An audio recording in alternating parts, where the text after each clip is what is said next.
దేవులపల్లి వారు ఓసారి బెజవాడ నుండి బళ్ళారి వెళ్తూ ఉండగా రైలు నడకలోని సమాన లయకు స్పందించి చుట్టూ ఉన్నటువంటి నల్లమల్ల అడవుల సోయగానికి పరవశించి ఆకులో ఆకునై అంటూ పలవరించారంట. ఆయన భావ కవిత్వానికి అది మొదటి శృతి. అక్కడి నుంచే కృష్ణపక్షం కవిత్వాలు మొదలయ్యాయి.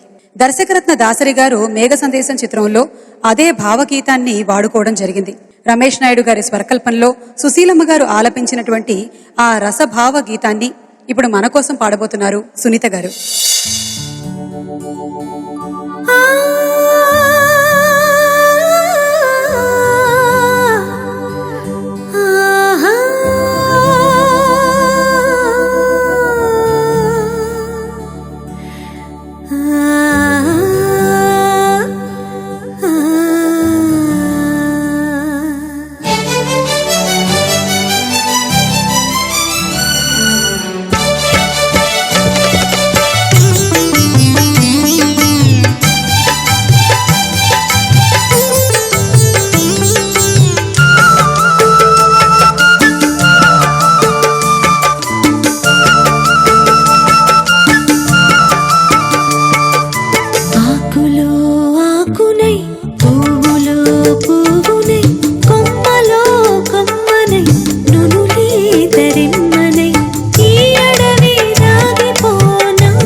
చాలా బాగా పాడారు సునీత. ఇప్పుడే దేవులపల్లి గారి తనేడు బుజ్జయ్య గారు ఒక చిన్న ఇన్ఫర్మేషన్ ఇచ్చారు. 23 ఏళ్ల వయసులో 1923లో కృష్ణపక్షంలో రాసినటువంటి మొదటి పాట అంట ఇది. అద్భుతం కదా. Wonderful sir, thank you so much for the information.